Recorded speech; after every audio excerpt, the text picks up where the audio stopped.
C'est bon? OK. D'abord, je salue tous ceux qui sont à l'écoute ce soir. Nous en sommes très heureux. Nous nous félicitions à l'instant avec le président Ringlet du nombre, effectivement, des personnes qui ont été séduites par le thème qui, je le rappelle, est celui de la société à mission.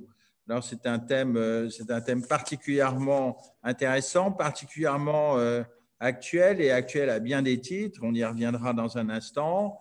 Et pour ce faire, ce thème va être traité par monsieur le professeur Mortier. Alors, monsieur le professeur Mortier, en 2 mots, est professeur agrégé de droit privé à l'université de Rennes 1. Il dirige le Centre de droit des affaires ainsi que le Master 2 d'ingénierie sociétaire et patrimoine. Il préside par ailleurs depuis 7 ans la Fédération nationale droit du patrimoine. Il co-dirige la revue du droit des sociétés animée par LexisNexis et il est ancien chercheur à la New York Law School au cours des années 2012 et 2013. Enfin, depuis le 2017, il est off counsel au sein de la direction technique d'un des plus grands cabinets d'avocats en France, qui est le cabinet Fidal. Alors, comme on peut s'y attendre, hein, monsieur le professeur Mortier, bien évidemment, a écrit beaucoup d'articles, beaucoup de notes, et je ne vais pas les détailler parce que ce serait évidemment beaucoup trop long.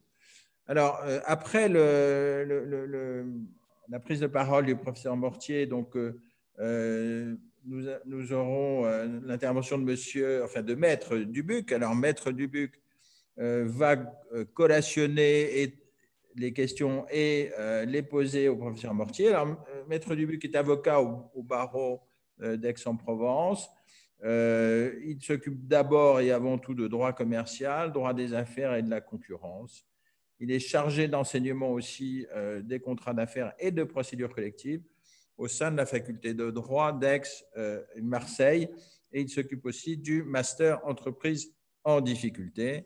Enfin, Maître Dubuc est fondateur de la clinique du droit des affaires, donc on peut supposer qu'il a un peu de travail en ce moment.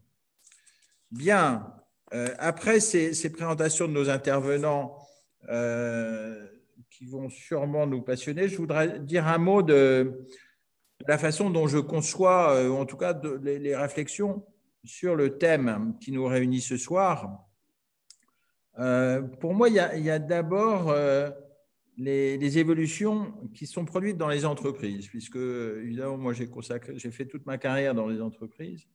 Et ce qu'on a vu progressivement se manifester, c'est ce qu'on peut résumer par la nécessité d'adhésion des collaborateurs à l'entreprise, c'est-à-dire son objet, son contexte, son management.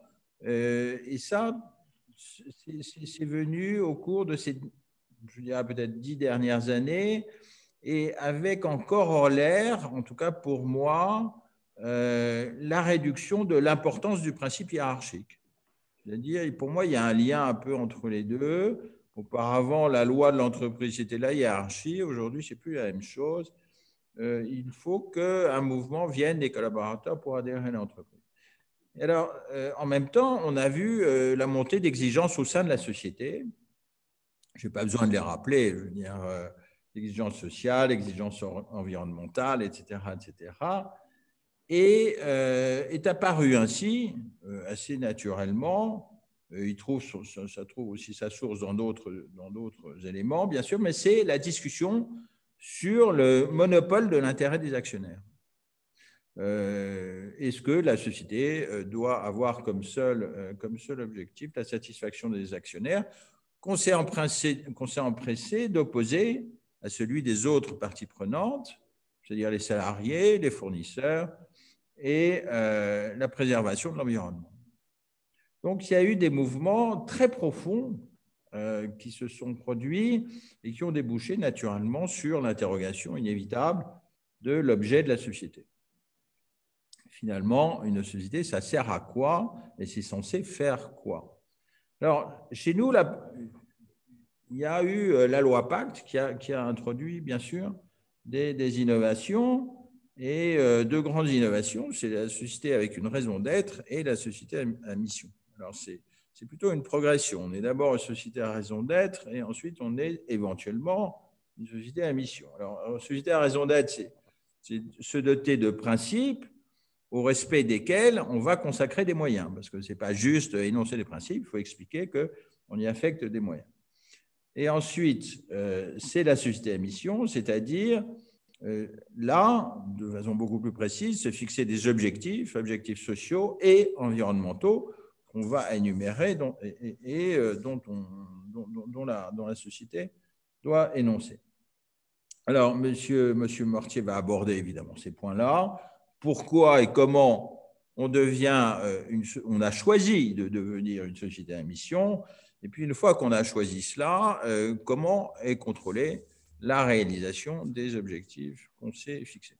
Donc ça, évidemment, je ne vais pas développer ces points-là, je n'en aurai pas le talent, et c'est monsieur Mortier qui va le faire. Moi, je voudrais juste faire deux petites réflexions en introduction à ces débats, ou en tout cas que j'espère vont être abordés, surtout une. C'est d'abord, alors il y a la diffusion du concept. On dit, ah oui, est-ce que ce concept a diffusé à l'étranger? Alors oui, bien sûr, en réalité, il n'a pas diffusé à l'étranger, il est né de l'étranger. Et il est né aux États-Unis. Et ce que l'on peut dire, c'est que jusqu'à présent, en tout cas, il s'est d'abord et avant tout diffusé dans les économies anglo-saxonnes. Ça, c'est la première remarque. Ça ne veut pas dire qu'elles ont monopole. D'ailleurs, puisqu'on en parle ce soir, c'est qu'elles ne l'ont pas. Mais c'est une constatation. La deuxième constatation que je fais, c'est que en fait, toute cette législation a moins de 10 ans. Et si on regarde au niveau du contexte économique, moins de 10 ans, ça veut dire que ces notions n'ont pas affronté la crise. C'est ça que ça veut dire. Parce que la grande crise, c'est 2008-2009, et c'est maintenant, en réalité. Et donc, comment la société à mission affronte la tourmente économique? Aujourd'hui, on voit bien, c'est une question très actuelle, parce que les sociétés, aujourd'hui, toutes sont confrontées à des difficultés totalement inédites et qui n'avaient été globalement pas pensées, pour l'essentiel. Difficultés qui peuvent les conduire à remettre en cause certains des engagements qu'elles avaient pris. Donc, est-ce qu'il y a aujourd'hui, c'est une vraie question, un conflit entre la société à mission, ou plutôt les missions que se donne une société, et la dure réalité économique? Une autre façon de poser le problème, c'est de dire, à la limite, et c'est comme ça que je lancerai le débat, quelle est la profondeur du concept de la société à mission? Voilà. Monsieur le professeur, je passe la parole au président Ringlet après cette courte introduction, et ensuite, bien sûr, le professeur Mortier. Merci à vous tous et une très bonne session. Merci, Monsieur le Président, et merci à tous qui êtes si nombreux ce soir pour cette nouvelle webconférence de droit et commerce, puisque nous avons été amenés à transformer toutes les conférences du lundi que nous faisions de façon traditionnelle, de manière présentielle, dans la grande salle du tribunal de commerce de Paris. Nous avons été amenés à tout transformer en webconférence. Alors, ce sujet, Monsieur le Président l'a parfaitement introduit et je ne vais pas en rajouter, si ce n'est pour dire que, Monsieur le Président, vous nous avez lancé un défi parce que nous devions parler le professeur Mortier devait parler de la société à mission. Vous avez rajouté un thème complémentaire qui est très, très, très bienvenu, qui est celui de la société à mission dans la crise et de son développement dans le contexte que nous connaissons. Alors, j'arrête mes propos simplement pour dire à tout le monde que vous avez la possibilité de poser des questions à l'intervenant. Ces questions, vous les posez par le petit module Q et R que vous avez en bas de votre présent écran. Vous écrivez vos questions et elles seront, en sus des questions qui ont déjà été posées par écrit, elles seront tout à l'heure traitées et reposées par l'intermédiaire de Cédric Dubuc dans le débat d'à peu près une demi-heure qui suivra l'intervention du professeur Mortier qui est d'à peu près 1 heure. Et vous saurez également, mais ça je le dirai à la fin, les conditions dans lesquelles éventuellement vous pourrez revoir la manifestation qui débute à cet instant, puisque je cède immédiatement la parole au professeur Mortier.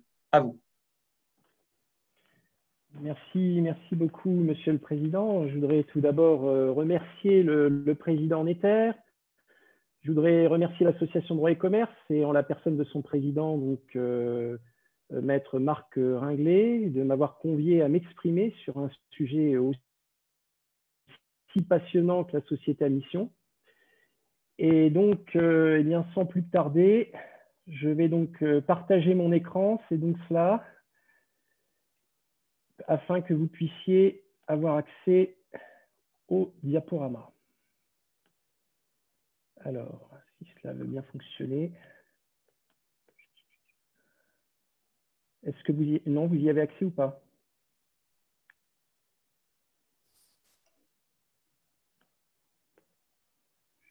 Alors, on y a accès. Ça serait bien que vous puissiez le mettre en mode diaporama. Voilà, c'est parfait. Je pense que c'est bon. Là, c'est bon? Voilà, c'est bon. Voilà. Alors, nous faisons cela en distanciel. Veuillez nous pardonner avec toutes les difficultés que ça peut poser. Alors, je vais donc vous parler de la société à mission. La société à mission, elle est, si on revient à son origine en France, hein, elle est issue du rapport Notas-Sénard. C'est un rapport du 9 mars 2018 qui avait été en quelque sorte commandé par le gouvernement français. Et ce rapport s'intitule « L'entreprise objet d'intérêt collectif ». Alors, ce rapport, il est parti d'un constat et il est basé sur une conviction. Le constat, c'est qu'il y a un court-termisme, une financiarisation qui pèse sur la vie de l'entreprise. Vous le savez, hein, c'est une critique qu'on a souvent adressée à notre système capitaliste, c'est de favoriser le fait qu'il faut à tout prix favoriser une rentabilité à court terme, dégager du dividende. Et il est fondé sur une conviction, le fait que l'entreprise a une raison d'être et contribue à un intérêt collectif. Alors, cette fameuse raison d'être, on va y revenir dans un instant, parce que c'est sur cette raison d'être que repose en grande partie, avec la mission, la société à mission. L'intérêt collectif, eh bien, il est issu du constat que l'entreprise, elle s'insère au sein d'une société et l'entreprise, sa vie, son exploitation, eh bien, elle a nécessairement un impact. Elle entre en interaction avec l'environnement et avec la société. Et donc, la conviction qui était portée par le rapport Notas-Sénard, c'est que le gouvernement d'entreprise lui-même doit incorporer ces considérations dans sa stratégie. Et pour cela, il convenait, selon le rapport, que chaque entreprise prenne conscience de sa raison d'être. Alors, il faut mentionner tout d'abord que ce mouvement il s'inscrit dans un contexte qui est porteur de développement de ce qu'on appelle la responsabilité sociétale des entreprises. Et il faut aussi dire qu'il s'inscrit dans un contexte qui est largement mondial. Il faut bien avoir conscience que, évidemment, même si d'emblée je mets un focus sur ce rapport Notas-Sénard, le rapport Notas-Sénard, c'est un rapport qui est un rapport français, mais en fait, le mouvement plus vaste qu'il inspire, c'est un mouvement, comme l'a dit le président Netter, c'est un mouvement qui nous vient d'abord de l'étranger, des États-Unis, et je signale de ce point de vue une évolution absolument notable qui a été un véritable coup de tonnerre, si j'ose dire, c'est le fait que le Business Roundtable a changé très récemment, fondamentalement, sa doctrine économique. Alors, le Business Roundtable, il faut dire que c'est un organisme américain absolument majeur qui regroupe 180 dirigeants des plus grandes sociétés américaines. Et classiquement, eh bien, le BRT, il chérissait la maximisation de la valeur actionnariale, ce qu'on appelle aux États-Unis et en Angleterre la shareholder value. Et classiquement, eh bien, c'est ce mouvement qui irriguait le capitalisme, et tout spécialement le capitalisme américain, dans la lignée de la fameuse école de Chicago. Il s'agissait de faire en sorte de maximiser le rendement des actions aux mains des associés. Je dis coup de tonnerre parce que le 19 août 2019, eh bien, changement radical de doctrine, puisque désormais, le BRT considère que les dirigeants ne doivent plus seulement, évidemment ça reste un objectif, mais ils doivent plus seulement créer des richesses pour leurs actionnaires, ils doivent également tenir compte du bien-être de leurs employés, de l'avenir de leurs fournisseurs et de contribuer à préserver leur environnement naturel et social. Autrement dit, c'est un mouvement qu'on connaît bien, c'est shareholder versus stakeholders, c'est les actionnaires contre les parties prenantes, c'est-à-dire tous ceux qui, au-delà des actionnaires, gravitent autour de l'entreprise. Cela inclut bien sûr les salariés, mais également les fournisseurs. Alors, les principales propositions du rapport Nota-Sénar, il y en a 4.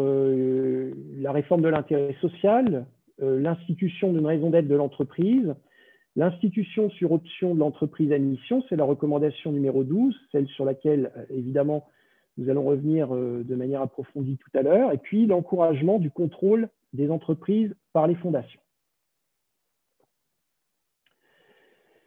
Les propositions du rapport Nota-Sénar ont connu un écho positif, en droit positif, puisque elles ont été consacrées pour un grand nombre d'entre elles par la fameuse loi Pacte que vous connaissez, qui est une loi du 22 mai 2019. Et cette loi Pacte, elle comportait un chapitre entier consacré à la place repensée de l'entreprise dans la société.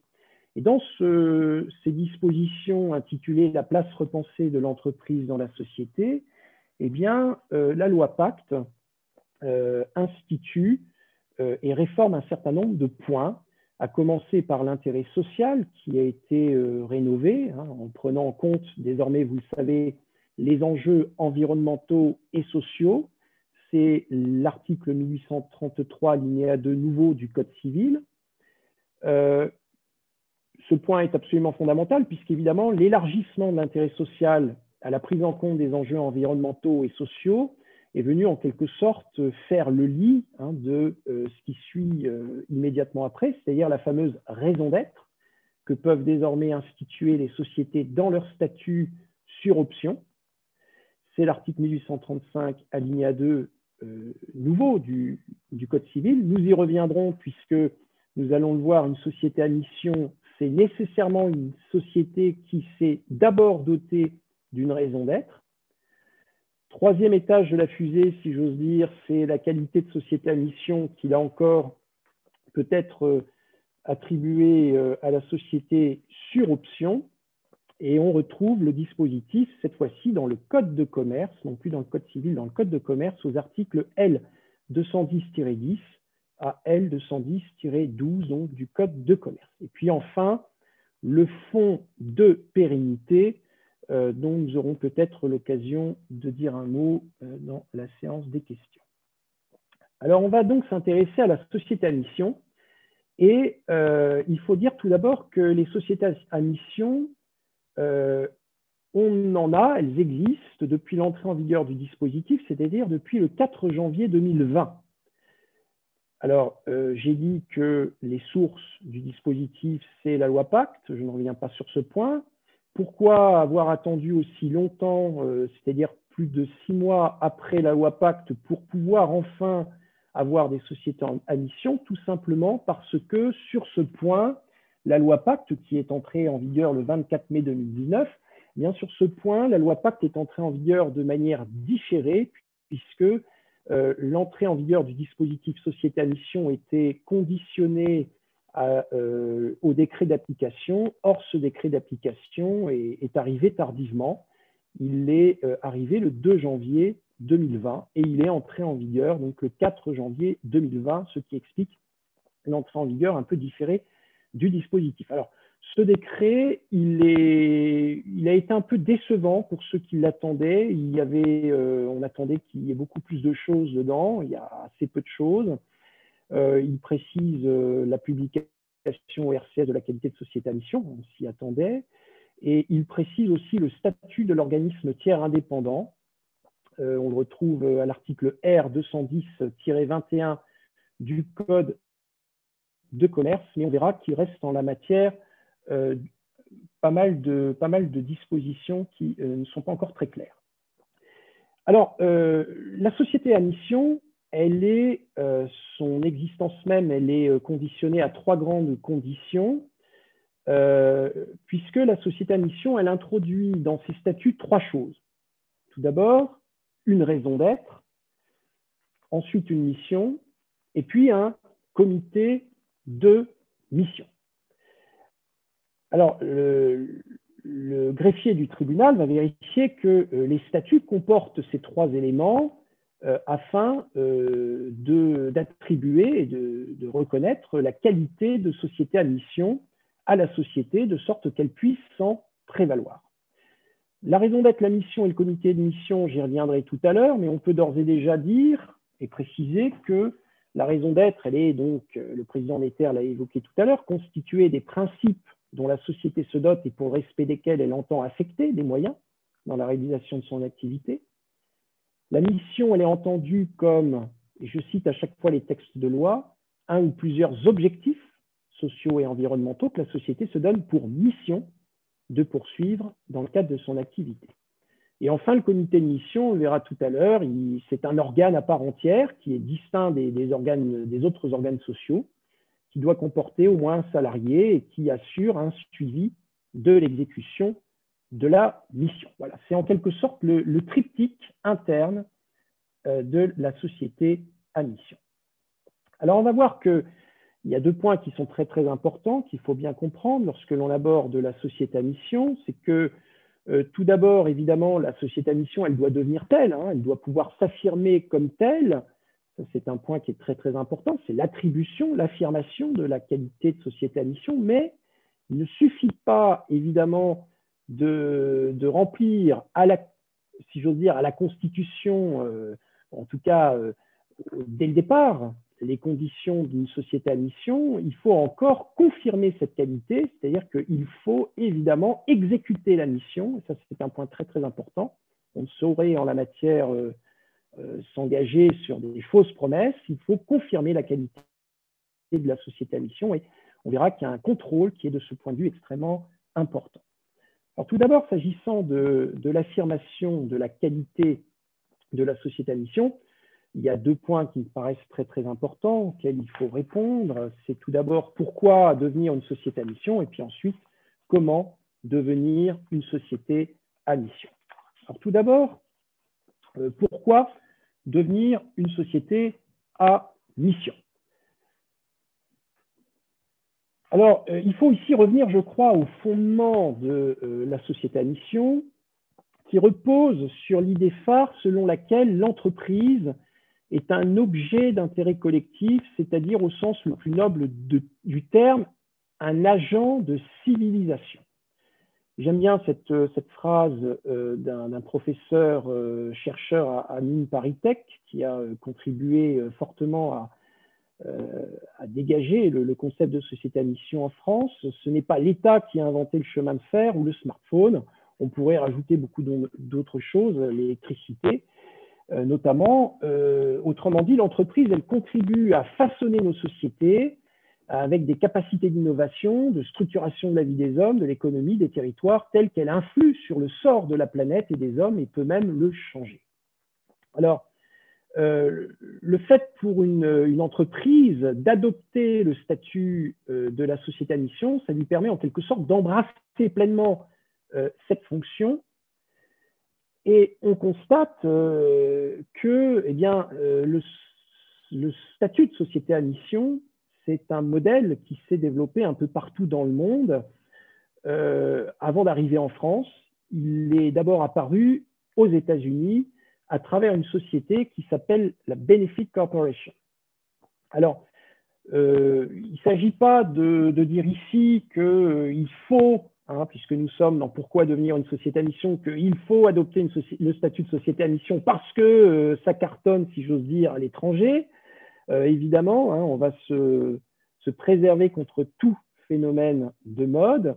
Non, simplement, ce que montre le succès du statut de la société à mission, à travers la Benefit Corporation le plus souvent, à l'étranger, c'est que nous ne sommes pas précisément en présence d'un pur phénomène de mode, qu'on est en présence d'un phénomène qui a été, ça a été le cas aux États-Unis à la base, réclamé par des entreprises elles-mêmes. Et ce succès, il montre en quelque sorte le caractère universel de l'idée qui sous-tend la société à mission. Alors, on va s'intéresser tout spécialement, j'aurais pu vous parler de ce qui se passe en Italie, par exemple, la Società Benefit qui est apparue en 2016, qui est directement inspirée du modèle des États-Unis.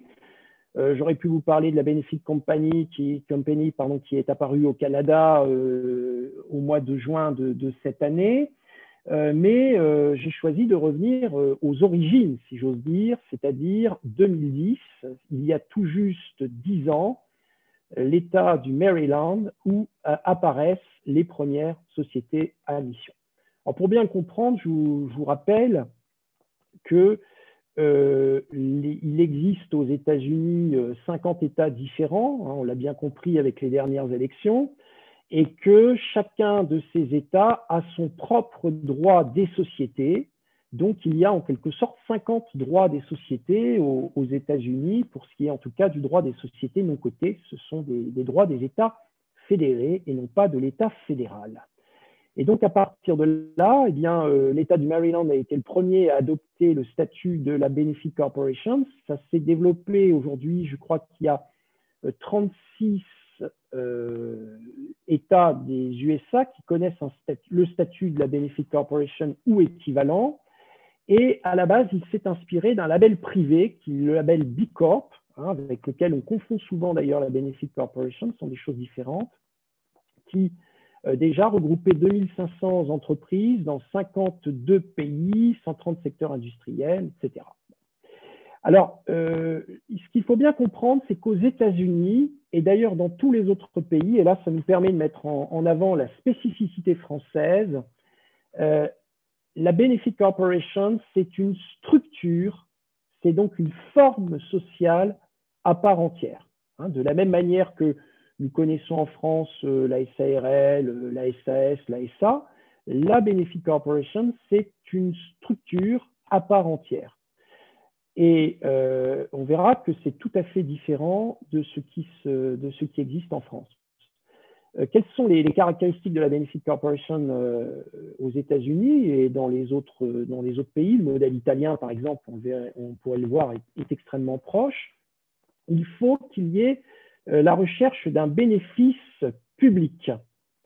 Ce bénéfice public, le benefit, il doit démontrer un impact positif sur l'environnement.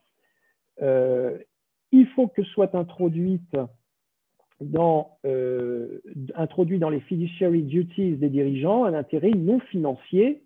Et c'est l'occasion ici de pointer l'événement déclencheur qui a fait apparaître aux États-Unis la Benefit Corporation, c'est une jurisprudence de la Cour suprême des États-Unis, c'est la jurisprudence Dodge versus Ford Motor, qui est une décision extrêmement importante puisque alors que la société Ford entendait distribuer des réserves importantes à ses salariés, eh bien,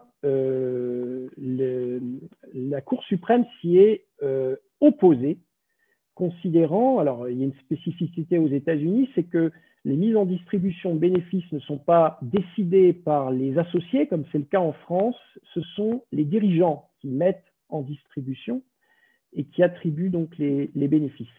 Et donc, si les dirigeants distribuent trop, ils peuvent engager leur responsabilité, et donc il y a des questions de responsabilité qui sont que dans cette affaire, la société Ford était plutôt bien intentionnée puisqu'elle entendait en quelque sorte faire un cadeau à ses salariés.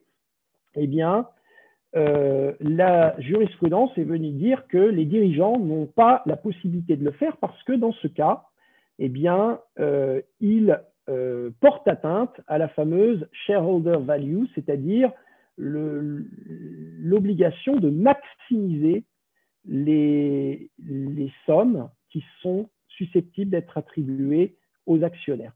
Et cette jurisprudence, en fait, elle fonde à elle seule le fait qu'on a été obligé d'instituer un dispositif dérogatoire qui permet précisément de contourner toute cette jurisprudence. Et c'est ça qui a justifié l'apparition d'une forme spécifique de société qui s'appelle la Benefit Corporation. Et par ailleurs, point important qu'on retrouve en France, eh bien, c'est le renforcement de la transparence.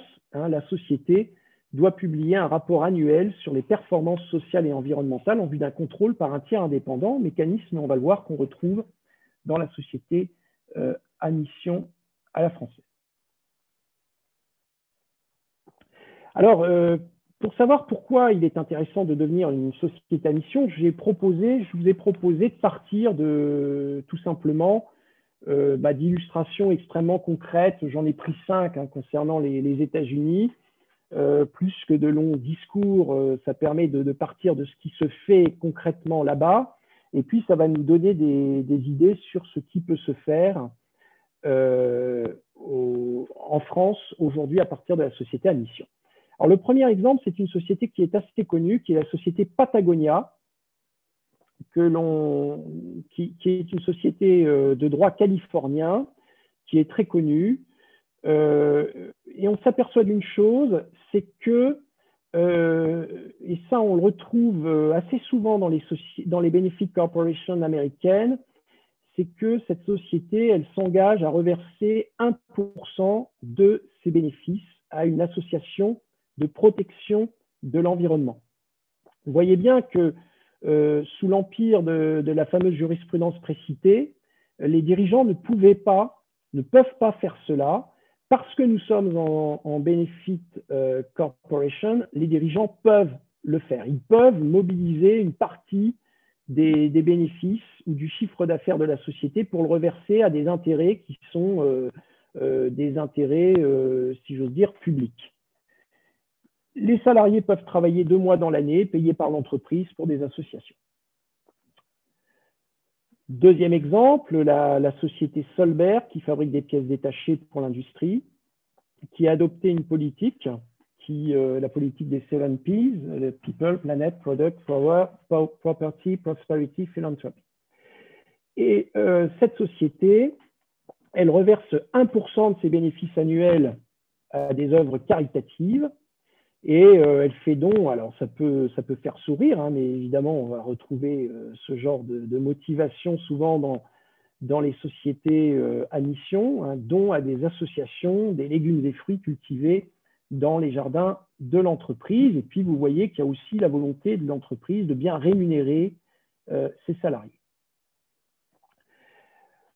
Autre modèle assez différent, c'est une société qui se présente comme une alternative à Facebook, qui est une toute petite société, mais dont le modèle économique repose sur la vente de produits à l'effigie de la société, sur les dons de ses utilisateurs, parce que cette société refuse de vendre les données de ses utilisateurs à des publicitaires ou à des tiers, s'engage à ne pas diffuser de publicité. Donc évidemment, ça vient considérablement restreindre, si j'ose dire, ses sources de profit.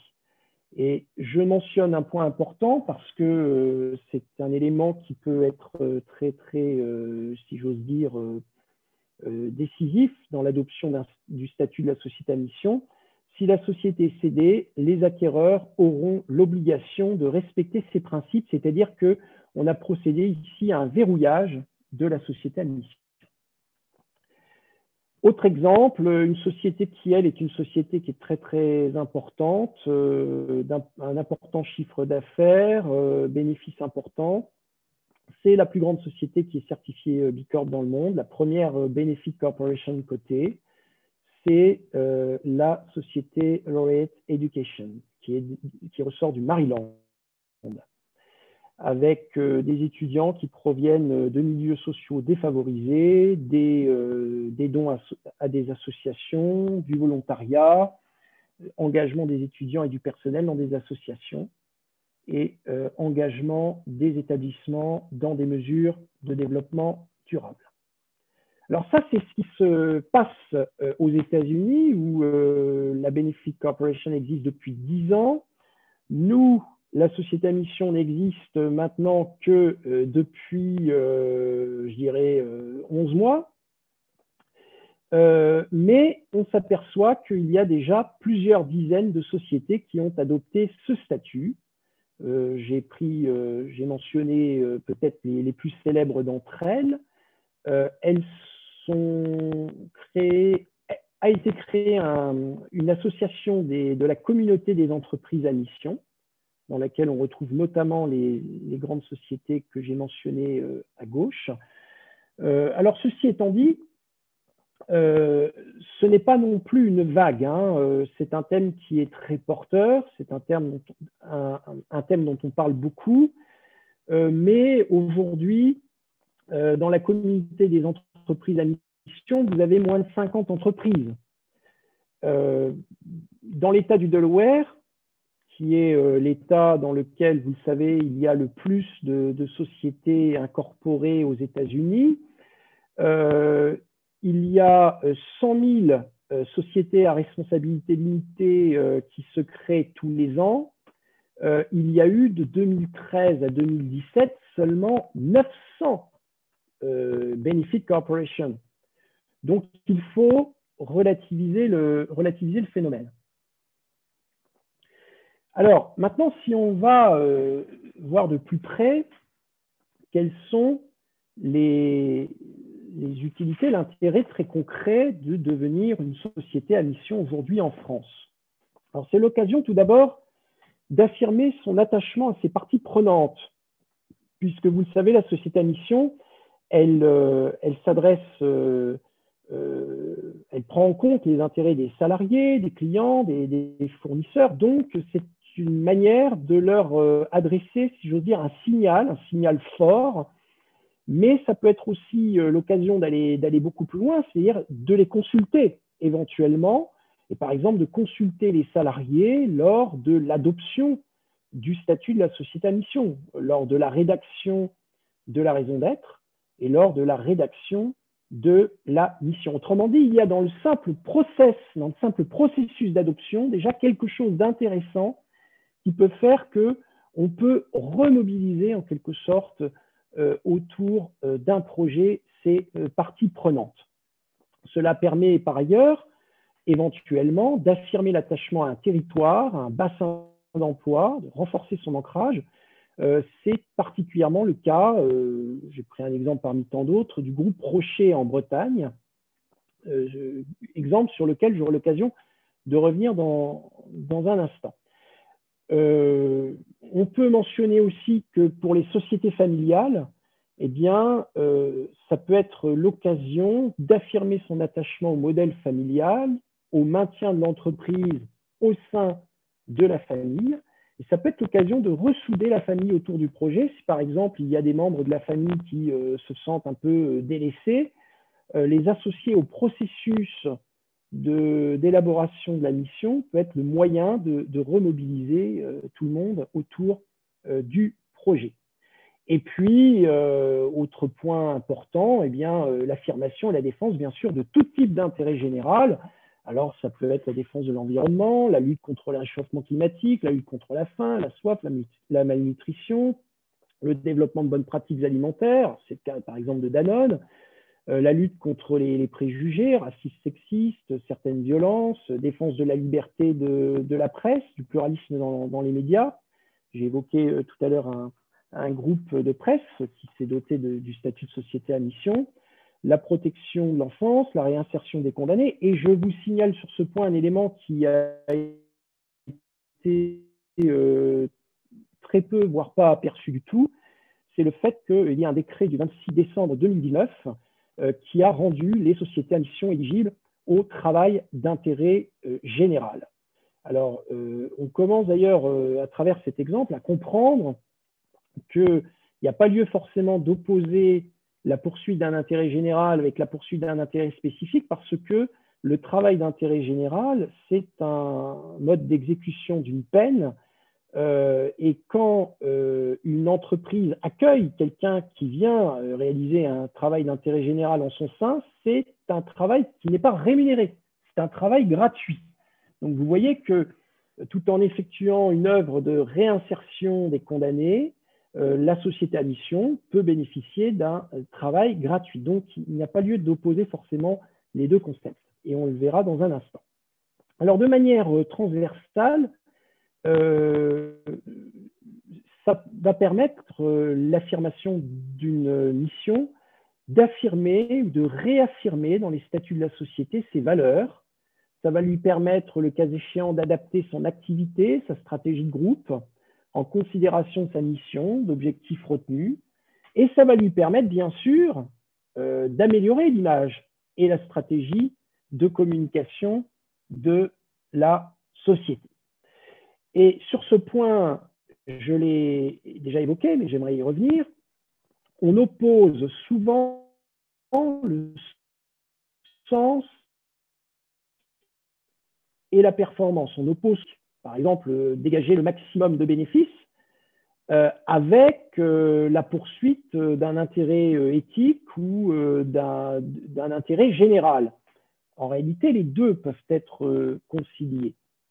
Alors, l'exemple numéro 1, c'est l'exemple de CVS, qui, vous le savez, CVS, c'est un réseau de magasins, et de magasins qui est très présent aux États-Unis et qui, notamment, fait office de pharmacie. Eh bien, quand CVS est devenu le premier distributeur des USA à cesser la vente de cigarettes, oui, c'est assez étonnant en France, hein, au sein d'un réseau où on prend les médicaments, on peut vendre aussi les cigarettes. Bon. Eh bien, CVS a fait le choix d'arrêter de vendre des cigarettes. Eh bien, très rapidement, CVS a vu sa part de marché progresser, sa perte de chiffre d'affaires liée au fait qu'il ne vendait plus de cigarettes a été compensée en moins d'1 an. Le deuxième exemple, qui est un exemple que j'aime bien, qui m'est familier, parce que le président Netter a évoqué tout à l'heure le fait que j'avais été chercheur associé à New York, au sein de la New York Law School, en 2012-2013, c'est l'exemple de la société Ethos Water. La société Ethos Water, c'est une société qui commercialise des bouteilles d'eau, et son modèle économique, il est basé sur le fait que sur chaque bouteille achetée, 5 cents sont reversés à des associations en vue d'améliorer l'accès à l'eau potable des populations qui habitent dans des pays en voie de développement. Eh bien, cette société Ethos Water, elle a obtenu un partenariat pour que ces bouteilles soient revendues au sein du réseau Starbucks. Et que s'est-il passé quand ces bouteilles sont arrivées en vente chez Starbucks? Eh bien, elles ont extrêmement bien marché. Les Américains, les New-Yorkais tout spécialement, les ont massivement achetées. Et on s'est rendu compte que, compte tenu de la faible fraction du prix de la bouteille versée, les bénéfices, c'était une charge bien sûr, mais les bénéfices ont été très très importants, à tel point que Starbucks a racheté cette société afin de l'intégrer. Et aujourd'hui, quand vous allez chez Starbucks en France, vous pouvez acheter votre bouteille d'eau Ethos Water. Et les fondateurs de cette société ont généré de très importants gains en capital. Alors, c'est là une objection qu'on voit d'ailleurs s'adresser directement aux sociétés à mission. C'est ce qu'on appelle le risque de purpose washing, c'est-à-dire le risque de blanchiment, en quelque sorte, de blanchiment d'objectifs. C'est-à-dire, c'est là le soupçon qui va bien sûr peser sur une entreprise, c'est de s'abriter derrière un objectif honorable pour pouvoir gonfler ses résultats. Il y a très souvent, assez naturellement, chez le consommateur et chez le citoyen, une forme de soupçon à l'égard de groupes industriels lorsqu'ils expliquent qu'ils souhaitent faire le bien sur Terre. Ça paraît trop beau pour être vrai. Alors, ça ne veut pas dire que c'est faux, mais ça veut dire qu'évidemment, et c'est là, je dirais, l'enjeu de la société à mission, pour que la société à mission puisse remplir son but et puisse connaître le succès, il faudra que la mission soit sincère et qu'elle soit réalisée en pratique. Alors, l'originalité, la grande originalité française, je vous l'ai dit, c'est que la société à mission, à la française, ce n'est pas une forme sociale à part entière, mais c'est une simple qualité que peut s'adjoindre toute société. Et alors là, je reviens sur ce point parce que c'est absolument fondamental. Je vous ai dit, aux États-Unis, au Canada, en Italie, c'est le même système qui prévaut. C'est une société à part entière qui s'appelle la Benefit Corporation. C'est une forme sociale à part entière. Alors qu'en France, eh bien, le législateur a fait un choix qui est de permettre à n'importe quelle forme sociale de devenir à mission, sans pour autant devenir une nouvelle forme sociale. Ça, c'est très important. Alors, c'est pourquoi un certain nombre d'auteurs ont souligné le fait que la société à mission à la française, ce n'est pas une forme sociale, c'est certain. Ce n'est peut-être même pas un statut apparent, véritablement. C'est, et c'est le terme qui est utilisé par le décret, c'est une qualité. Alors, à partir de là, il y aura des SARL à mission, des SAS à mission, des SA, des SCA, des SNC. Une incertitude sur la société civile à mission parce que les articles qui instituent la société à mission, ils figurent dans un livre du Code de commerce qui est intitulé des sociétés commerciales. Et évidemment, le simple emplacement dans des dispositions consacrées aux sociétés commerciales ont fait dire au premier commentateur qu'une société civile ne pourrait pas être à mission. Je crois que la chose se discute parce que il n'y a rien dans la lettre de la loi qui exclut les sociétés civiles. Je crois surtout que l'esprit qui anime la société à mission ne s'arrête pas, ne devrait pas s'arrêter aux portes de la société civile. Alors, pour pouvoir faire état, je l'ai dit publiquement, de sa qualité de société à mission, pouvoir se dire telle, la société, elle doit d'abord commencer par se déclarer telle au RCS, et donc le greffier, il va publier cette qualité, sous réserve que la société fasse état dans ses statuts de la raison d'être de la mission, et puis du fameux comité de mission, qui fait partie des modalités de suivi d'exécution de la mission. Le greffier, il ne va pas juger de la sincérité du dossier, il va se contenter d'un contrôle à ce stade qui est strictement formel. Et par la suite, la société, on va le voir, devra désigner un organisme tiers indépendant, un OTI, qui est chargé du contrôle de l'exécution de sa mission.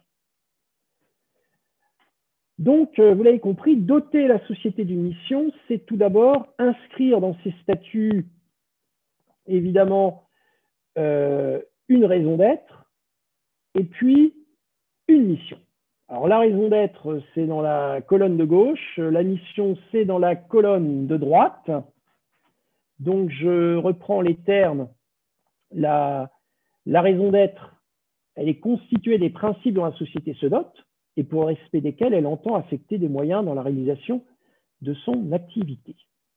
Et puis, la mission, c'est un ou plusieurs objectifs sociaux et environnementaux que la société se donne pour mission de poursuivre dans le cadre de son activité. Alors, plusieurs remarques concernant la raison d'être d'une part et la mission d'autre part, parce que là, on est vraiment au cœur du dispositif. La raison d'être, on est au stade des grands principes. La mission, on est au stade ultime, ce sont des objectifs qui sont sociaux et environnementaux. Référence qui n'est pas faite à proprement parler dans la raison d'être. La raison d'être, alors, on lit beaucoup de choses à ce sujet. Un juriste a beaucoup de mal à bien comprendre la chose, à bien l'intellectualiser, moi le premier. J'en suis un peu arrivé à la conclusion, personnellement, que la raison d'être, elle est en quelque sorte le pont, c'est un pont qui est jeté entre l'objet social et l'intérêt général. La société a un objet social et il s'agit de montrer d'une certaine manière comment cet objet social se projette au regard de l'intérêt général. Donc c'est quelque chose qui peut rester relativement vague, relativement flou, mais qui va permettre de positionner la société dans son environnement. Et puis, les objectifs sociaux et environnementaux, la mission, on en attend normalement quelque chose de plus précis en tout cas que la raison d'être, c'est assez évident, mais sachez qu'en pratique, la mission et la raison d'être, bien que théoriquement très distincts, sont imbriquées. Et vous avez beaucoup de raisons d'être qui commencent par les mots « la mission de est de ». Et on se dit, ah bah tiens, c'est une société à mission, et on se rend compte que ce n'est pas forcément une société à mission, on se rend compte qu'en fait, la mission de décrit derrière la raison d'être de la société. Donc, un point important à souligner, c'est que il est possible de verrouiller ces clauses qui sont des clauses statutaires, puisque la mission et la raison d'être, ce sont des clauses qui vont figurer dans les statuts. Et à partir de là, bien sûr, il est envisageable, en tout cas c'est possible dans la SAS, de stipuler que les clauses correspondantes ne pourront être, par exemple, adoptées ou modifiées qu'à l'unanimité des associés.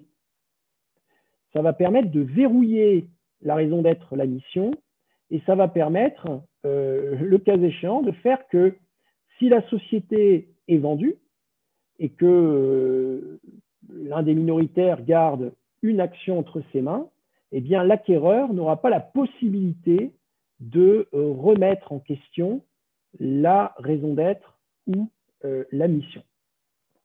Certains y ont vu un mécanisme qui pourrait aller jusqu'à constituer un mécanisme anti-OPA. Bon. En tout cas, c'est un mécanisme qui est susceptible en quelque sorte de sanctuariser la mission. Je signale également que dans les SAS, eh bien, il est possible de confier l'adoption et la modification de certaines dispositions statutaires à n'importe quel organe. C'est une grande originalité de la SAS. Et donc, par exemple, il serait parfaitement envisageable de doter le comité de mission de la possibilité de modifier les statuts en vue, par exemple, de modifier la mission.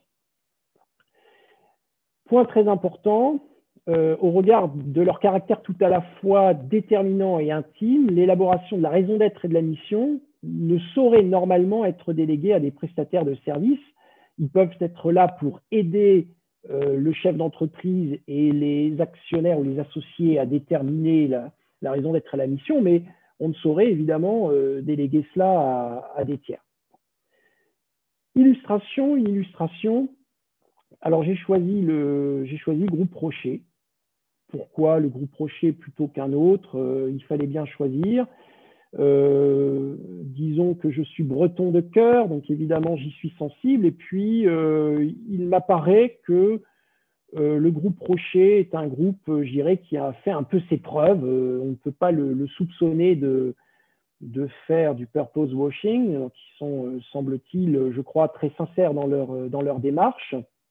Et donc, si on regarde la raison d'être et la mission du groupe Rocher, ben, on s'aperçoit que ce sont d'abord des raisons d'être et missions qui, comme je vous l'ai dit, se recoupent assez largement, et puis qui sont, mais ça je mentionne que de ce que j'ai pu étudier jusqu'alors des raisons d'être et des missions, c'est un peu général, qui sont relativement généraux, qui ne sont pas d'une très grande précision. Il n'y a pas des engagements extrêmement concrets comme on peut le retrouver aux États-Unis, comme par exemple reversement d'1% du chiffre d'affaires ou des bénéfices à tel ou tel type d'association.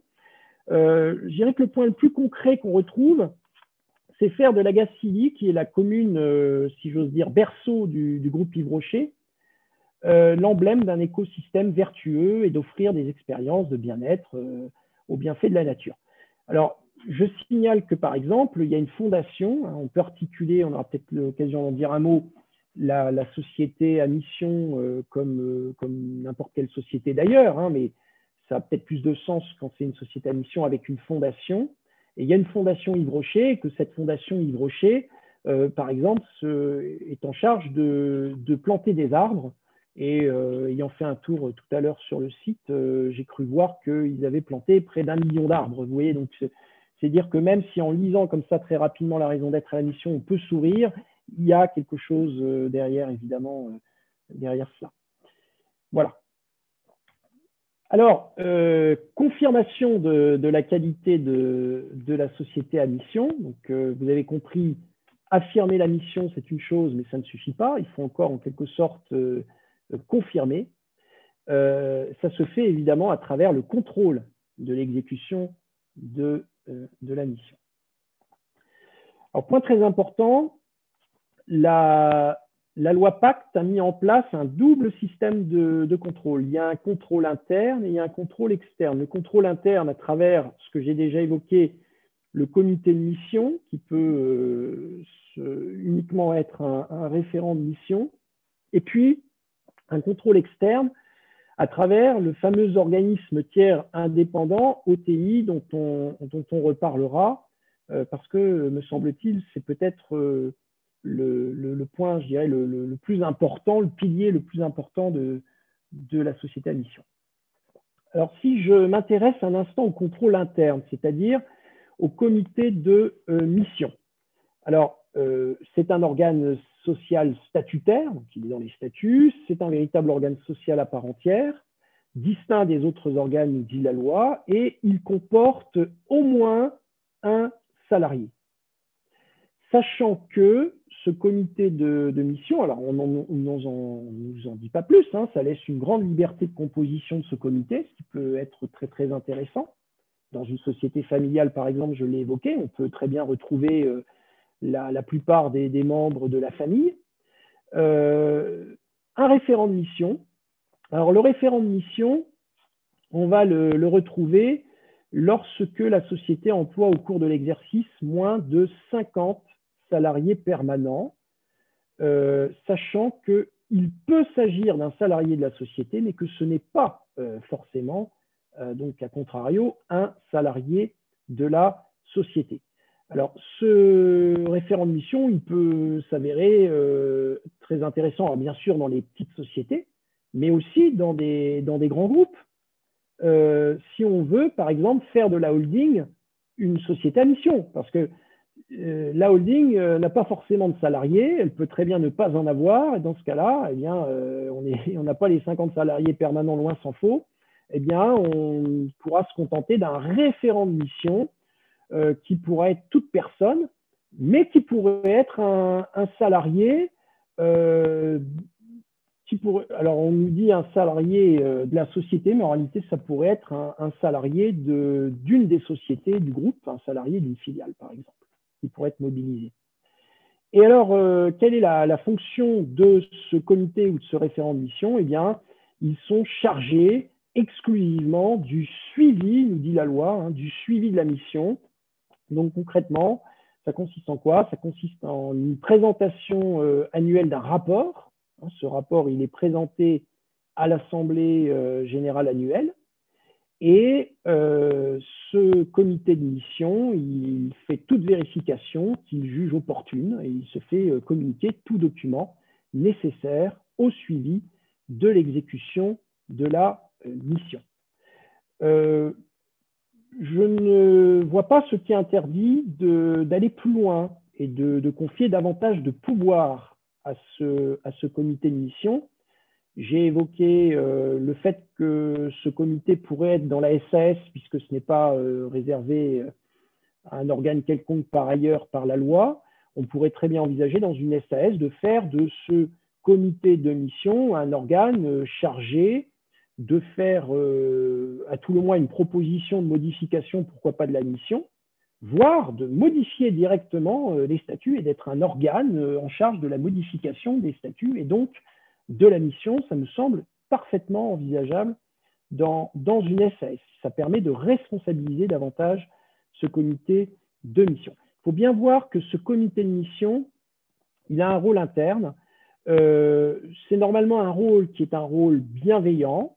Il est là pour éventuellement alerter quant au fait que la mission est peut-être trop floue, qu'on peut peut-être la préciser de telle ou telle manière. Il doit jouer le rôle, normalement, je crois, d'aiguillon.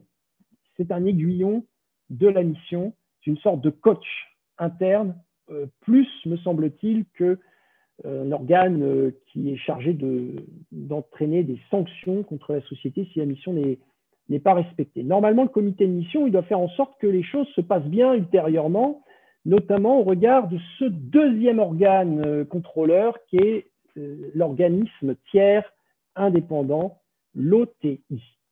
Alors, l'organisme tiers indépendant, là on aborde un point extrêmement important. Il est tout d'abord désigné, nous dit le décret, ça figure dans le décret d'application, par l'organe en charge de la gestion, sauf clause contraire des statuts, qu'on pourrait prévoir le contraire dans les statuts. L'organe en charge de la gestion, alors on va comprendre que dans une SA, ça va être le conseil d'administration. Il faut comprendre que dans une autre société, en réalité, il va s'agir du dirigeant. Par exemple, dans une SAS, ce sera le président. Dans une SARL, ce sera le gérant.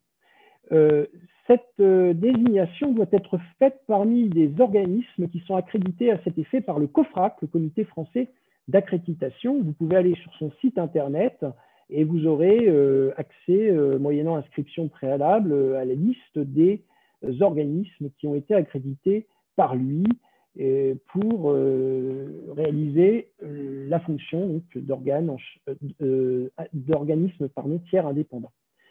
L'OTI est soumis à des incompatibilités qui sont en réalité les incompatibilités qui réglementent la profession de commissaire aux comptes. Et il est désigné pour une durée initiale de 6 exercices maximum, c'est renouvelable, dans la limite totale de 12 exercices. Voilà pour la désignation. Le timing de la vérification par l'organisme tiers indépendant, cette vérification s'effectue tous les 2 ans au moins, il faut être plus bien sûr, 3 ans si la société emploie au cours d'exercice moins de 50 salariés permanents. Et la première vérification doit avoir lieu un peu plus tôt, puisque ça doit se faire dans les 18 mois de l'acquisition de la qualité de société à mission, 24 mois si là encore on est en présence d'une petite société qui emploie moins de 50 salariés permanents.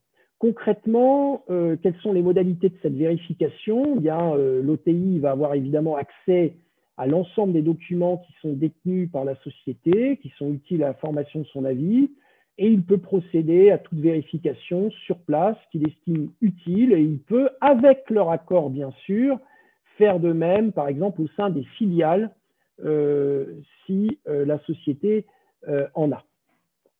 Il émet, au terme du processus de vérification, un avis, et donc cet avis doit être motivé. Il fait mention des diligences qui ont été menées, il se prononce positivement ou négativement sur le respect des objectifs.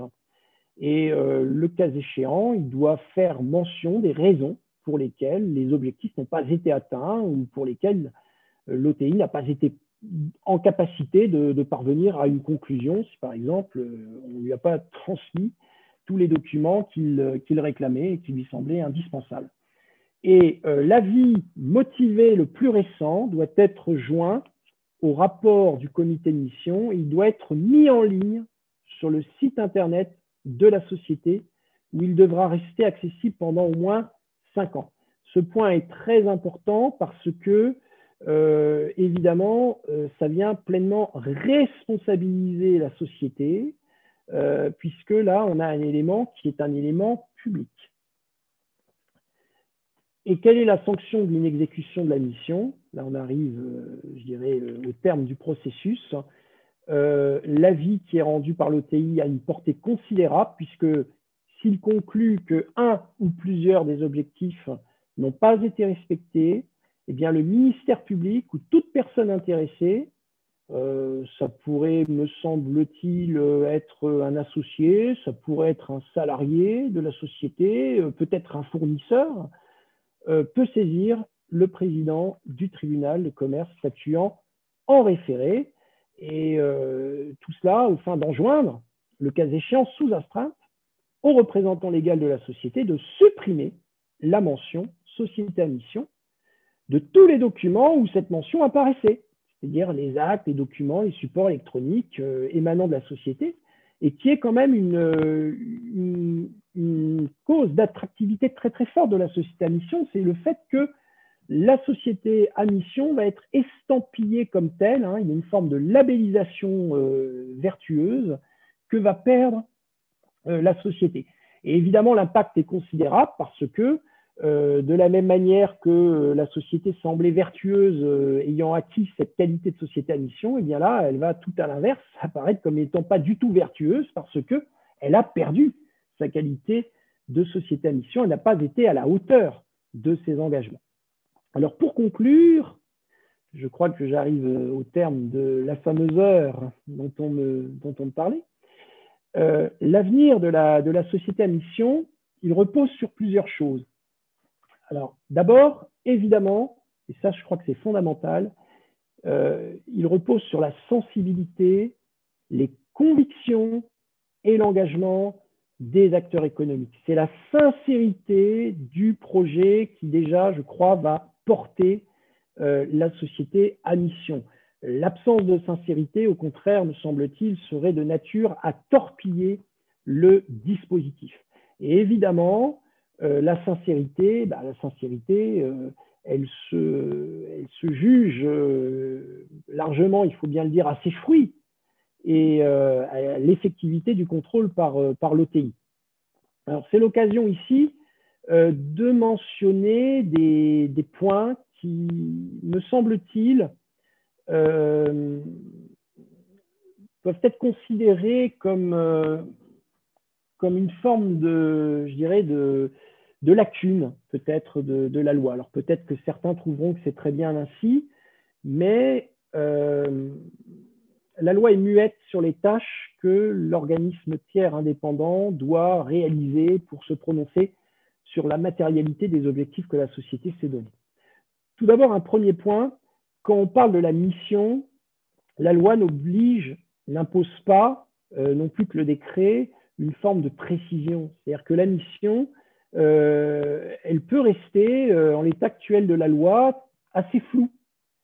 Mais il me semble que si la mission reste floue, on ne met pas véritablement en mesure l'organisme tiers indépendant de formuler un avis pertinent. Je ne sais pas comment feront les premiers OTI pour se prononcer sur ce point, mais il me semble que là, il y a un véritable problème.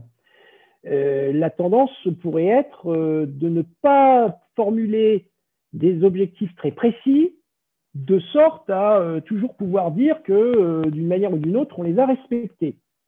Si on s'engage à reverser 1% de son chiffre d'affaires et qu'on ne le fait pas, de manière très nette, l'OTI dira que la mission n'a pas été respectée.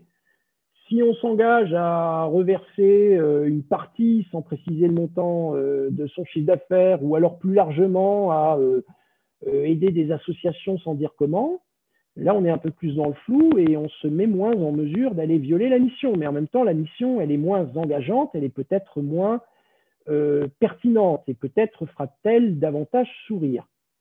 Alors, ceci étant dit, certains jalons peuvent sembler incontournables. Est-ce que les objectifs sont concrètement, précisément définis? Est-ce qu'ils sont quantifiés, phasés dans le temps? Sont-ils étayés? Est-ce qu'on a associé les parties prenantes à l'élaboration des objectifs? Et est-ce que ces parties prenantes ont été éventuellement interrogées par l'OTI pour recueillir leur avis? Et puis, dernier point, le président Netter l'a évoqué, le contexte économique, évidemment, me semble assez important pour le respect ou non de la mission. Il est évident que la crise du Covid n'est pas très, très favorable au développement des missions et peut-être au respect des missions. Ceci étant dit, encore une fois, si la mission qui a été définie est restée relativement dans le flou ou à cibler des objectifs qui sont réalistes, bah, normalement, la crise devrait passer et permettre à la société de réaliser ses objectifs. Je note, et je conclurai sur ce point pour laisser la place évidemment aux questions, qu'il ne vous aura pas échappé que le groupe Danone, qui s'est constitué, enfin qui a adopté en tout cas la qualité de société à mission à travers sa société cotée, a annoncé en novembre des licenciements liés à la crise du Covid. Yves Rocher, j'ai évoqué le groupe Rocher, n'a pas été en mesure à un moment donné, pour des raisons qu'on peut parfaitement comprendre, de payer ses fournisseurs dans les temps. On a fait d'ailleurs état publiquement. Voilà. Est-ce que ça signifie pour autant que la mission est violée? Non, dès lors qu'on n'a pas mis dans la mission qu'on s'engageait à ne licencier personne, pour quelque cause que ce soit, bah, on peut très bien, et ça ne remet pas en cause des engagements qu'on peut prendre par ailleurs, respecter la mission. Voilà, je crois que j'en ai terminé, donc je laisse la place aux questions. Merci infiniment, monsieur le professeur. Merci également au président Netter d'avoir introduit ces débats absolument passionnants. Alors, je vais peut-être débuter par une question qui me brûle les lèvres.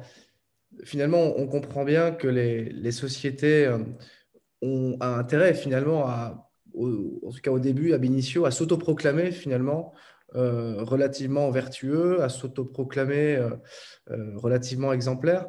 Ma question tourne autour de la responsabilité et quelque part du retour de bâton finalement qui pourrait avoir lieu une fois que l'on, je dirais, fait un peu de marketing juridique, et dans ma bouche, ça n'a rien de péjoratif, quand on explique effectivement, c'est ce qu'évoquait également le président Netter, que la société entend privilégier des relations excellentes avec ses salariés et ses collaborateurs.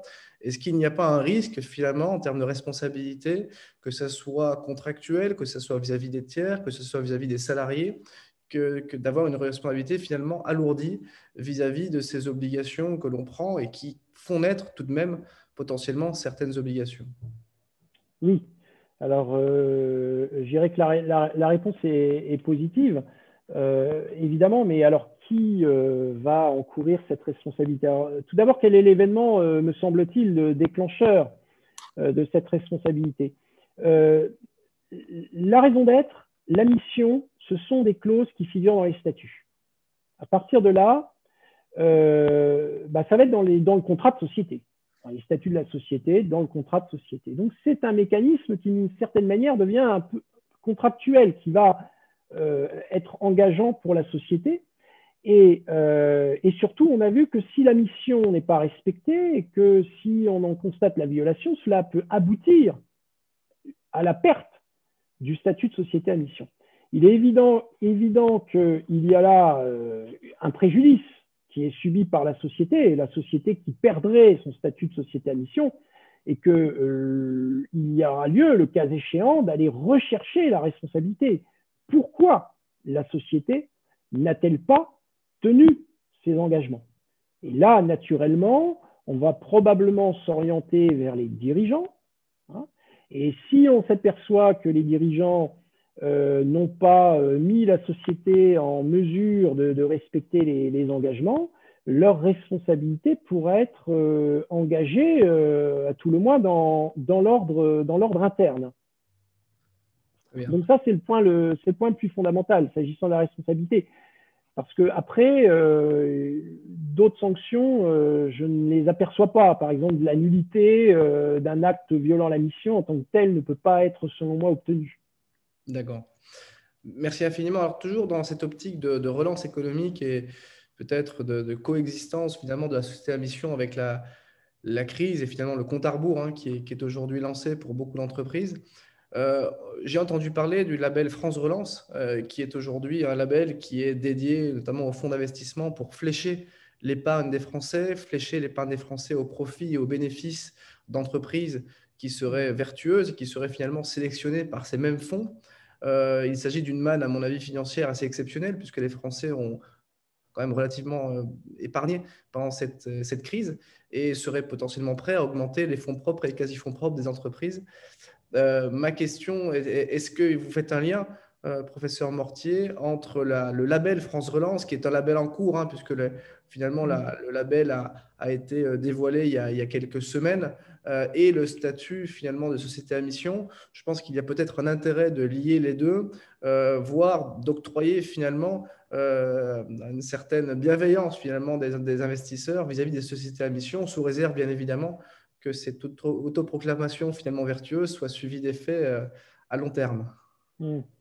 Alors, je dirais que de manière générale, les fonds d'investissement, on le voit bien, ils sont de plus en plus sensibles aux questions d'investissement dans des sociétés vertueuses. Et on l'a vu, par exemple, à travers les déclarations du dirigeant du fonds d'investissement BlackRock, qui a très nettement fait savoir qu'il invitait, ce sont des centaines de milliards de dollars qui sont investis via ces fonds d'investissement dans des sociétés dans le monde, il incitait très fortement les entreprises à définir leur raison d'être. Et là, on voit qu'évidemment, les fonds d'investissement deviennent en quelque sorte des interfaces absolument fondamentaux. Alors, c'est vrai que les fonds labellisés, pour le coup, France Relance, là, on a une sorte d'incitation qui est donnée de la part de l'État. Je dirais qu'il n'est pas nécessaire pour y être éligible d'être une société à mission, et pas nécessaire que le fonds investisse dans une société à mission pour être dans une société qui n'est pas à mission. Si évidemment la société est à mission, il est possible, pas encore certain, mais il est possible que les critères qui sont définis par ce fameux label France Relance soient remplis, puisque ils doivent respecter, les fonds labellisés France Relance, ils doivent respecter un ensemble de critères qui sont environnementaux, sociaux, de bonne gouvernance, et qui incluent notamment l'interdiction du financement d'activités charbonnées. Donc, il est probable qu'une société à mission aura plus de chances, si j'ose dire, d'entrer dans les cases de cette éligibilité au label que les sociétés qui ne le sont peut-être pas. Mais ce n'est pas non plus quelque chose d'absolument mécanique. Merci infiniment, c'était très clair. Alors, on a une question de Suzy qui évoque notamment l'articulation de la société à mission avec les entreprises de l'économie sociale et solidaire, qui peuvent aujourd'hui être des sociétés commerciales. Alors, effectivement, vous avez parfaitement rappelé que la société à mission n'était pas une catégorie de société, mais quelle est finalement, si vous deviez conseiller demain une entreprise qui souhaiterait finalement afficher ses vertus, je vais le dire comme ça, et finalement exploiter le catalogue de ses qualités de façon externe, je vais le dire ainsi. Est-ce que vous lui conseilleriez finalement d'aller vers les formes sociétales conçues de l'économie sociale et solidaire, ou est-ce que vous lui conseilleriez davantage la société à mission, et qu'est-ce qui ferait finalement qu'on arbitre en faveur de telle ou telle solution? Alors, l'ESS, c'est un dispositif qui existe depuis à peu près, je crois, 5 ans, qui n'a pas fait du tout ses preuves parce que les conditions d'accès sont extrêmement restrictives. Et donc, l'ESS s'est coupé en quelque sorte de ce qui reste quand même le modèle classique, les modèles classiques, si j'ose dire, des sociétés de droit commun qu'on connaît. Donc, évidemment, non, je ne conseillerais pas d'aller vers l'ESS. Et d'ailleurs, je veux dire que, évidemment, les professionnels n'ont pas attendu de savoir ce que je pouvais, moi, pauvre personne physique, penser pour décider. C'est simplement qu'on constate que ça a été un échec en pratique.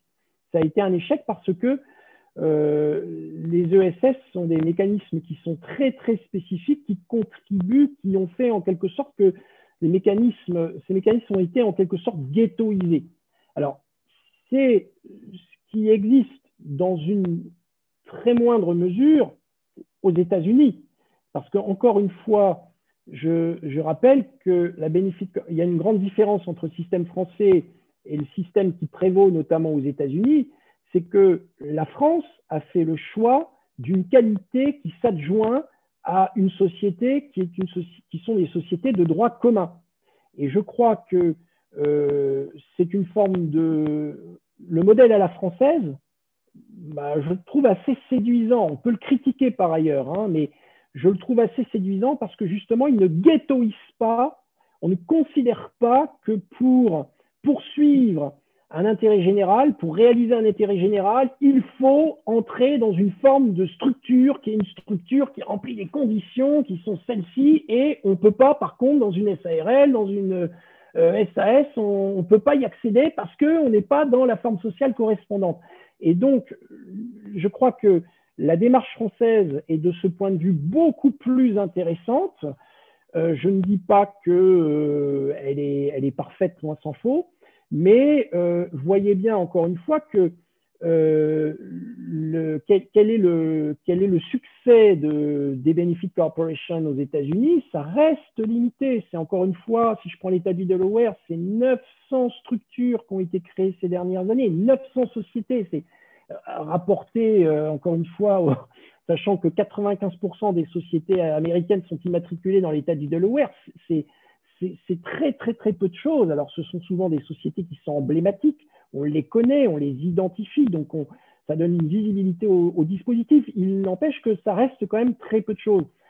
En Italie, j'avais convié il y a quelques années avec un collègue une collègue italienne de l'université de Pise à venir nous parler de la Società Benefit. Elle nous avait expliqué, cette chère collègue, que c'était 1000 sociétés à tout casser. On était en 2017, 2 ans après le dispositif. C'était 1000 sociétés qui avaient adopté ce dispositif, ce qui, à l'échelle évidemment de l'État italien, reste encore très très peu de choses. Donc je crois que ce qui est intéressant avec le dispositif de la société à mission, c'est que n'importe quelle société peut devenir à mission. Et ça ouvre le dispositif. Et je crois que la France a pu adopter ce modèle précisément parce que nous ne sommes pas dans un modèle américain où on a une jurisprudence qui nous dit qu'une société ne peut pas poursuivre un but autre que la maximisation des profits des associés, parce que si on le fait, les dirigeants engagent leurs responsabilités. Et donc, on voit que le dispositif de la loi Pacte est venu ouvrir cette logique, c'est-à-dire qu'on a assoupli l'intérêt social à d'autres intérêts que le pur intérêt commun des associés. Derrière, on a pu mettre en place une raison d'être, et derrière, on a pu encore ouvrir le dispositif à la société à mission. Donc, pour répondre très clairement à votre question, l'ESS, non. La société à mission, oui. Merci beaucoup. Alors, il y a une question que je vais un peu m'approprier, mais c'est celle de la responsabilité finalement de l'organisme tiers indépendant. Et finalement, sa mission, quelle est-elle? Vous avez effectivement expliqué parfaitement que sa mission pouvait être relativement large, relativement floue. Elle me paraît aussi être je dirais, cette responsabilité me paraît être à mettre en relation avec notamment le scandale qu'il y a eu en Allemagne aujourd'hui à propos de Wirecard et de la société Ernst & Young, qui aujourd'hui est frappée quand même d'une enquête pénale sur ce sujet-là. Si effectivement une société française lève des fonds très significatifs avec ce statut-là, que ce statut disparaît ou alors soit il disparaît, soit il est maintenu relativement artificiellement par un organisme tiers indépendant, quel est le niveau de responsabilité finalement que l'on peut attendre de cet organisme tiers indépendant? Est-ce qu'il y a une assurance spéciale? Est-ce qu'il y a finalement des professions qui sont peut-être plus, je dirais, plus à même de réaliser ces missions-là, de par leur propre déontologie et leur capacité à éventuellement gérer la notion de conflit d'intérêts? Je pense aux avocats également, même si les commissaires aux comptes sont naturellement finalement invités à l'être. Voilà, c'est une question un peu large sur finalement la notion d'OIT. Alors j'espère que je ne vous perds pas à travers ces questions en cascade. Non. Mais c'est la question plus large de la responsabilité de l'OIT vis-à-vis des tiers. La publicité finalement également, parce que ça a été posé en cas de retrait du statut en cours de validité. Est-ce qu'on doit finalement appliquer une forme de parallélisme des formes, enfin d'imposer à la société un parallélisme des formes lorsqu'il n'y a plus de statut? Et qu'est-ce qui se passe lorsque le statut est maintenu de façon un peu artificielle sans forcément faire toutes les recherches qui devraient être réalisées pour s'assurer que la société respecte bien ses engagements? Je crois qu'on aborde ici peut-être une des faiblesses, sinon des lacunes du dispositif actuel.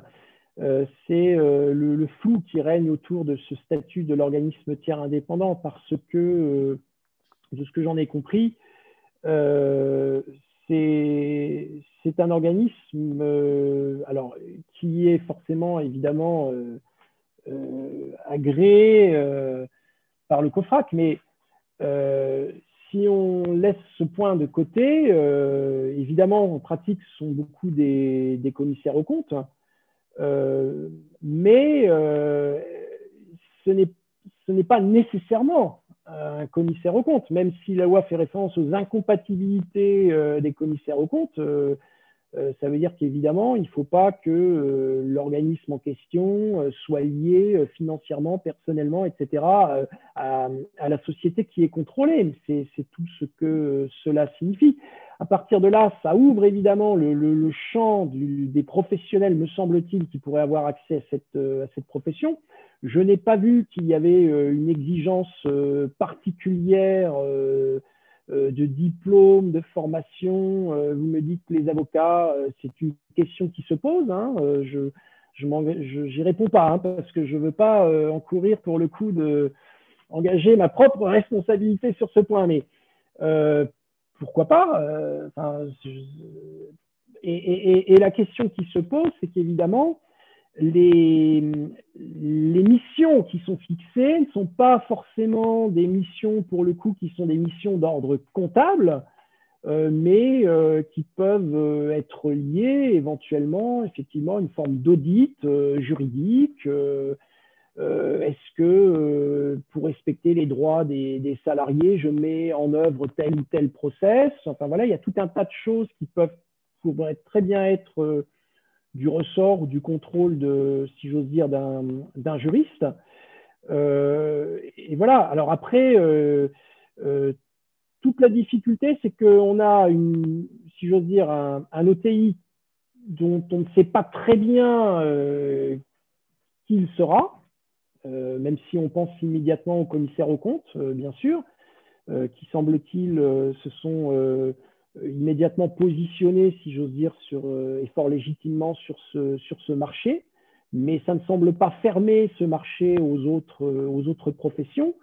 Mais après, ça va poser tout un tas de questions, parce que dans la mesure où la mission elle-même, la loi n'exige pas qu'elle soit définie de telle ou telle manière, comme je l'ai expliqué, on s'aperçoit qu'elle est parfois très floue en pratique. Vérifier la mise en œuvre d'une mission qui est définie de manière extrêmement floue. La protection de l'environnement, enfin voilà, une fois que vous avez dit ça, si vous n'avez pas fixé des objectifs qui sont très concrets, qui sont quantifiables, qui sont identifiables, qui peuvent être vérifiés, vous ne mettez pas forcément en mesure l'organisme tiers indépendant d'effectuer sa mission. Et peut-être là, la référence par le décret au fait qu'il n'a pas été en mesure de réaliser le contrôle, peut-être que ça pourrait entrer dans cette ligne de compte en disant que la mission n'est pas véritablement contrôlable. Voilà. Après, évidemment, le professionnel, ce type de professionnel, comme tout professionnel, est susceptible d'engager sa responsabilité. Et si, s'agissant de missions dont l'exécution peut être très précisément contrôlée, on s'aperçoit que l'OTI a failli, évidemment, il engagera sa responsabilité. Merci infiniment. Alors, il y a une question qui a été posée et qui me paraît excessivement intéressante, celle de finalement, de la distribution de dividendes et puis la question de la gouvernance qui est cumulée avec la société à mission, qui a effectivement une mission à long terme précisément. Est-ce que finalement des associés qui acceptent et qui valident la notion de société à mission sont supposés finalement comment dire, y voir une réduction de la rentabilité au profit de l'investissement durable et donc de la propre rentabilité de l'entreprise et donc finalement une renonciation quelque part un peu individuelle à une fraction des bénéfices qu'il pourrait obtenir à terme. Est-ce que vous voyez ça comme une renonciation à un droit futur pour privilégier je dirais des impératifs un peu plus exigeants en termes de vertu ou finalement est-ce que la société à mission est totalement déconnectée de la perception de dividendes annuellement? Alors, la mission, elle peut avoir un coût, hein, concrètement, évidemment, pour mettre en œuvre les fameux moyens qui permettent d'exécuter les objectifs, etc. Ça va avoir un coût. On n'a pas parlé du coût du contrôle, mais évidemment, enfin, je ne suis pas certain que les membres du comité de mission va les rémunérer. Hein, ça poserait un certain nombre de questions, mais l'OTI, il va évidemment falloir le payer. Alors moi, je ne sais pas, il faudrait demander aux professionnels.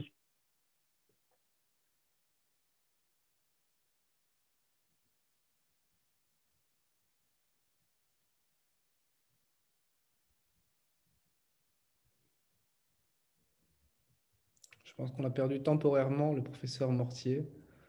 Je ne sais pas si Guillaume souhaitait intervenir, finir la réponse du professeur Mortier. Je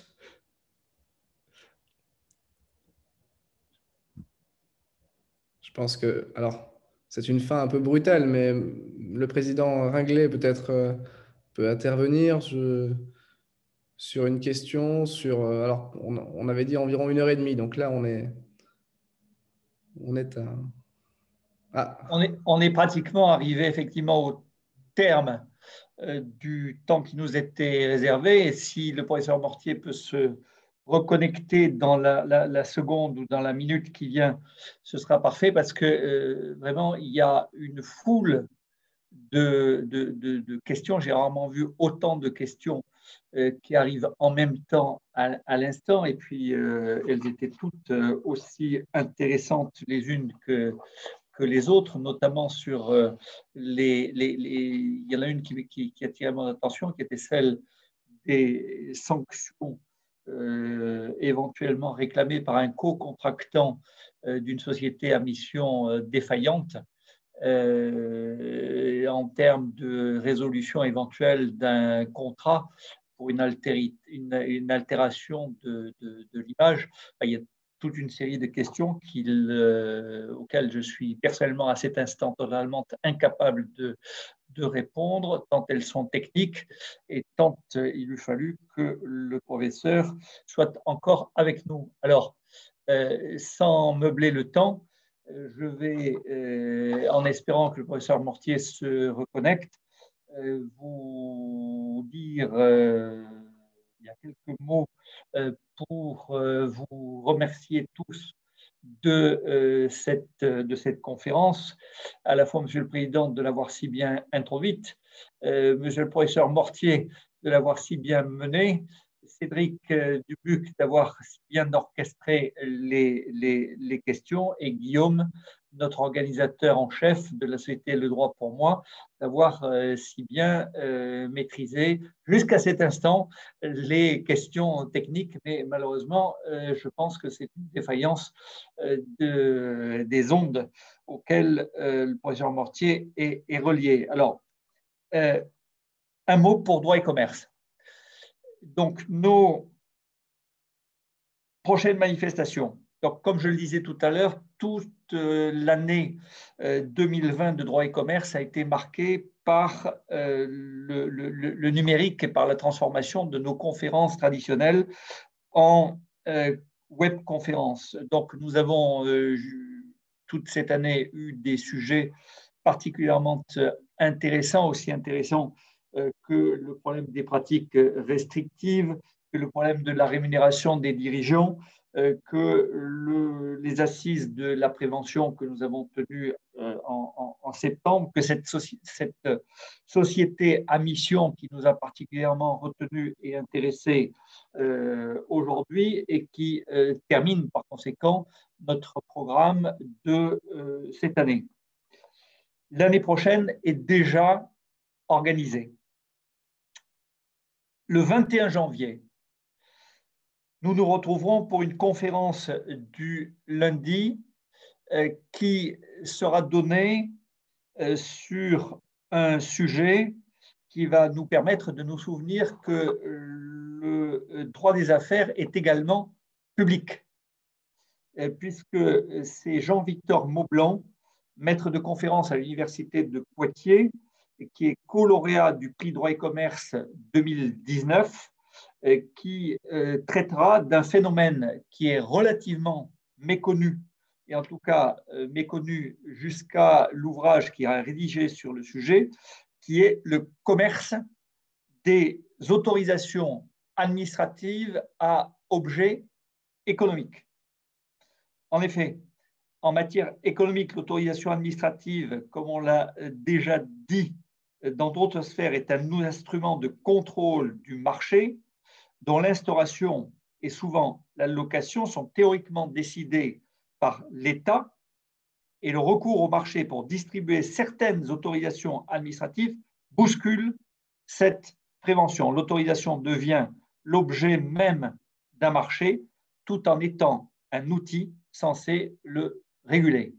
Donc, une conférence sur un sujet particulièrement méconnu qui recense environ 300 autorisations administratives à objet économique de nature tout à fait diverse, aussi bien les sessions de fréquence hertzienne en passant par le contrôle des pharmacies ou toute autre autorisation que l'on peut imaginer. Tout cela constitue un marché et donc Jean-Victor Maublanc nous en parlera. Le 8 mars, nous aurons notre assemblée générale annuelle qui sera immédiatement suivie par une conférence par l'autre co-lauréate du prix droit et commerce, Armelle Leruyer, qui parlera de l'agrément en droit des sociétés, vecteur de réforme, unification, modernisation. Tout cela donc sera au sujet de cette conférence. Je vois que le professeur Mortier nous a rejoint. Je termine par mon petit propos engagé à l'instant pour vous dire que nous aurons le 3 mai et le 14 juin 2 séminaires importants sur les procédures collectives. Le 25-26 juin, nous tiendrons donc notre colloque, je l'espère, et j'en suis même certain, à Deauville sur le thème de la conférence dans tous ses états. Nous aurons ensuite une conférence du lundi le 13 septembre, le 1er octobre à Dijon, les assises de la prévention qui donc seront dans leur version de 2021. Et puis enfin, le 6 ou le 13 décembre, une nouvelle conférence du lundi. Le professeur Mortier est heureusement revenu et je lui repasse la parole de façon immédiate tout en remerciant tous ceux qui aujourd'hui nous ont rejoints et qui, encore à cette heure tardive, sont nombreux. Professeur, pour encore 2 ou 3 réponses rapides. Merci beaucoup. Je suis vraiment désolé. Je ne sais pas ce qui s'est passé, mais alors ça a été le vide total. Bon, alors le temps que j'arrive à me reconnecter, ça a pris un peu de temps. Je suis vraiment désolé. Donc, simplement pour terminer de répondre à la question qui était posée, c'est qu'à partir du moment où évidemment les associés ont modifié les statuts pour insérer une mission, il faut en accepter toutes les charges, sachant que comme je l'ai précisé, ce ne sont pas forcément des charges nettes, c'est-à-dire que la société va peut-être tirer du profit de la mission. Voilà. Peut-être une dernière question, on profite que vous soyez revenu. Oui. Cher professeur, cher Renaud, simplement dans les rapports internes, et ça rejoint un peu la question de la responsabilité. Il y avait une question également sur alors, il y a deux questions. Alors, la première question, c'est avec un fournisseur, avec un partenaire de l'entreprise, que se passe-t-il finalement d'un point de vue contractuel si en cours de route et en cours de relation, la société à mission finalement prend fin, le statut prend fin? Est-ce qu'on revient vers le droit commun? Est-ce qu'il va y avoir un droit spécial? Est-ce que la condition essentielle, finalement, rend caduque finalement ce qui était probablement la raison d'être du contrat aussi? Est-ce que la raison d'être de l'entreprise est la raison d'être du contrat je dirais, en miroir? Donc ça, c'est une première question. Et la deuxième question, c'est est-ce que les dirigeants pourraient se voir reprocher par les associés de ne pas avoir respecté la mission et quelle serait finalement la nature de leur responsabilité? C'est une question qui me paraît également très forte et qui prend effectivement et qui prend sa source dans la déclaration d'intention de certains dirigeants qui sont suivis par les associés qui pourraient peut-être demander des comptes et quelle serait la nature de la responsabilité qu'ils encourraient. Alors, pour la deuxième question, je pensais avoir répondu en disant que si les dirigeants violent la mission et mettent la société en situation, parce que je crois que pour être indemnisé, pour avoir une responsabilité, il faut qu'il y ait un préjudice. Évidemment, la responsabilité des dirigeants pourra être engagée. Hein, ça ne fait pas un pli. Ce sera une responsabilité de type responsabilité délictuelle d'ailleurs. Après, savoir l'autre question qui est posée, je ne suis pas certain que la qualité de société à mission et tout ce qui peut en découler entre dans le champ contractuel. C'est pas parce que j'ai, en tant que co-contractant, contracté avec une société à mission, que la société n'est plus à mission, que je vais subir un préjudice ou que je vais pouvoir… Bon, moi, j'ai conclu un contrat. Peut-être que le contrat m'a été plus favorable parce que j'avais contracté avec une société à mission. Dès lors que le contrat a été contracté de telle manière, évidemment, j'ai le droit à ce qui est inscrit dans le contrat. Donc après, on retombe sur une problématique purement contractuelle. Et si la société n'est plus à mission ensuite, le contrat s'exécutera comme il a été stipulé par la société qui était à mission, et réciproquement. Mais je ne crois pas que le fait que la société ne soit plus à mission va impacter en tant que tel le contrat. Le contrat continuera d'aller jusqu'à son terme selon les termes qui ont été négociés par la société à mission qui ne l'est peut-être plus entre-temps.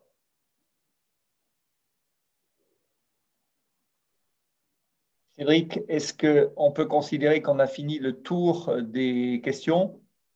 Oui, alors il y en a eu effectivement énormément. J'ai essayé de les prendre un petit peu dans le désordre, mais je n'ai pas pu toutes les restituer. Je prie d'ailleurs aux auteurs de m'excuser. Mais oui, je pense qu'on en a quand même déroulé l'essentiel. Et c'est vrai que c'est un sujet qui effectivement fait naître énormément de questions. Voilà. On aura le temps d'en reprendre quelques-unes peut-être après la conférence. Donc, en tout état de cause, le professeur Mortier aura connaissance de l'intégralité de ces questions et s'il estime devoir y répondre dans une ou deux diapos complémentaires de son texte, qui sera naturellement, comme d'habitude, mis à disposition sur le site Droit et Commerce. Eh bien, ceux qui ont posé ces questions, ils trouveront réponse à ce moment-là, puisque le replay de la manifestation et les diapos de cette manifestation seront mis en ligne sur le site de l'association. Je remercie à nouveau tout le monde, à la fois les intervenants et l'organisateur et les nombreux participants encore à cette heure tardive pour leur présence. Et je vous dis rendez-vous au 21 janvier 2021 pour notre prochaine conférence du lundi, en vous souhaitant à tous de passer en cette fin d'année qui s'approche des fêtes aussi chaleureuses que possible au sein de vos familles respectives et faites attention tous à vous. À très bientôt. Merci. Merci.